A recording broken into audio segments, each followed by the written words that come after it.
Hello, my dear lovely viewers. I hope you are well by the grace of Almighty. I am also very fine. I am Mohammad Mukhtar Hussain, English teacher, Mohammad Ali Academy. সবাইকে স্বাগতম এবং শুভেচ্ছা জানাই আমার YouTube channel master house 24। সবাইকে আমার চ্যানেলে আজকে নতুন একটি টপিকস নিয়ে আলোচনা করব। তোমরা যারা এসএসসি পরীক্ষা 2023 সাল 6 থেকে 12 ক্লাসে রয়েছে সবারই কিন্তু রাইট ফর্ম অফ ভার্বের উপরে অনেক সমস্যা থাকে। আর সেই সমস্যা কিভাবে আমরা ফেস করতে পারি, কিভাবে আমরা সলভ করতে পারি, আজকের ভিডিও থেকে আমরা ডিটেলস জানব। তোমরা যারা আমার চ্যানেলে নতুন রয়েছে অবশ্যই চ্যানেলটি সাবস্ক্রাইব করবে।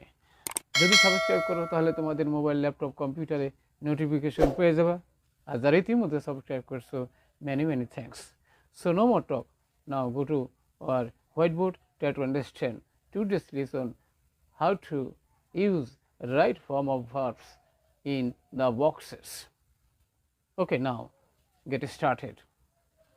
তোমরা বিষয়টি জানার জন্য অবশ্যই প্রথম থেকে শেষ পর্যন্ত এটুকু অবশ্যই ওয়াচ করবে, তাহলে তোমরা পরীক্ষায় অবশ্যই ফুল মার্কস পাবা রাইট ফর্ম অফ ভার্বের উপরে। Now get started. I hope you are ready with your own khata and pen. So write down with me.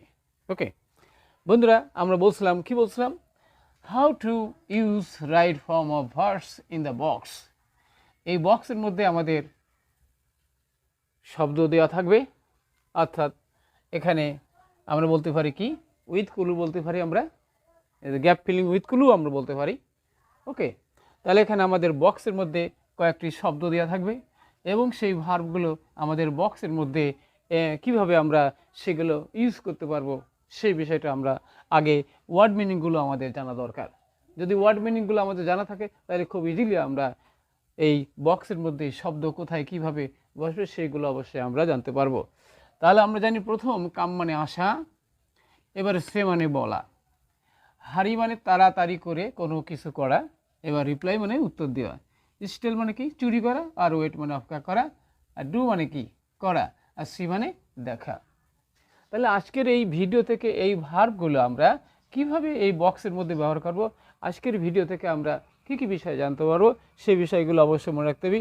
From this video, এই ভিডিও থেকে আমরা জানতে পারবো how to use past form of verb, ভার্বের past form কীভাবে আমরা use করব সেই বিষয়টা আমরা জানতে পারবো। How to use positive verb, কীভাবে পজিটিভ ভার্ব আমরা ইউজ করতে পারি সে বিষয়টা জানতে পারবো। আরও জানতে পারবো how to use present continuous tense, কীভাবে প্রেজেন্ট কন্টিনিউয়াস টেন্স অথবা পাস্ট কন্টিনিউয়াস টেন্স আমরা ইউজ করতে পারি সে বিষয়টা জানতে পারবো। How to apply past continuous tense সে কথা আমরা বলেছিলাম। এবার বলছি বন্ধুরা যে fully watch and apply in real লাইফে, এইগুলো সুন্দরভাবে অ্যাপ্লাই করো এই ভিডিওটি টু দেখার মাধ্যমে। তাহলে আমরা এবার শুরু করি মেন বিষয়। খুব ইন্টারেস্টিং স্টোরি বন্ধুরা। There was a bad man in a village, একটা গ্রামে একটি খারাপ লোক ছিল। আমাদের সোসাইটি এরকম লোক দেখা যায়। হি অলওয়েজ, সে সবসময় কী করতো, ইভিল ডিড, খারাপ কাজ করতো। তাহলে সেক্ষেত্রে আমরা এখানে কি, এখানে ডু আছে, ডু মানে কি, ডু মানে আমরা জানি বন্ধুরা করা। তাহলে এখানে পাস্ট টেন্স যদি হয় তাহলে সেক্ষেত্রে আমরা এখানে কী ব্যবহার করতে পারবো, তাহলে এখানে আমরা ডু ব্যবহার করতে পারবো, ডু। ওকে, আচ্ছা ডু হবে না, এবার ডিড হবে। তাহলে পাস্ট টেন্স হলে কী হবে, ডিড হবে।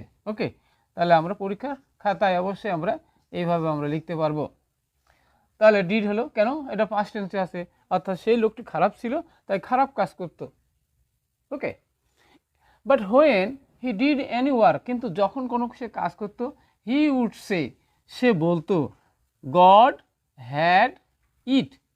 এখানে আমরা জানি হ্যাড আছে, হ্যাডের পরে এখানে যে ভার্ব আছে সেই ভার্বের কী হয় জানো, পাস্ট পার্টিসিপল হয়। তাহলে আমরা জানি যে পজিটিভ ভার্বের পরে যদি কোনো ভার্ব থাকে তাহলে সেটা কী হয়, পাস্ট পার্টিসিপল। তাহলে এখানে ডান হয়ে গেল। তাহলে আমরা এখানে কি লিখতে পারি, ডিওএনই, ডান। ওকে, বাই হিম, অর্থাৎ সেই সময় সে বলতো যে কোনো কাজ যদি সে করতো তা বলতো কি, এই কাজটি ঈশ্বর আমার দ্বারা কি করাচ্ছে। One day the bad man, একদিন যখন কি করতেছিল, ড্যাশ সাম ম্যাঙ্গোস, তাহলে কী হতো, একদিন কিছু আম বাগান থেকে সে কী করতেছিল, was stealing মানে কি চুরি করছিল, was stealing।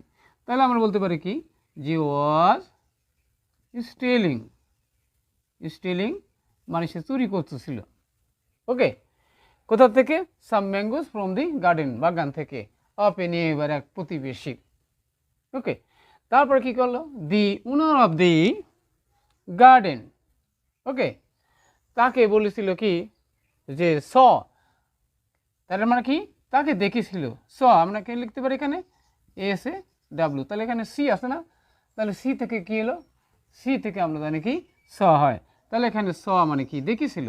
He saw him stealing mangoes, সে আম কি চুরি করতে দেখেছিল। অ্যান্ড এবং তাকে কি হয়েছিল? টোল্ড হিম, হ্যাঁ, অ্যান্ড সেড বা টোল্ড আমরা বলতে পারি কি, তাহলে এখানে আমরা সেড মানে কি সে বলেছিল, এস আই ডি সেড, ইটি আমরা সেড বলতে পারি।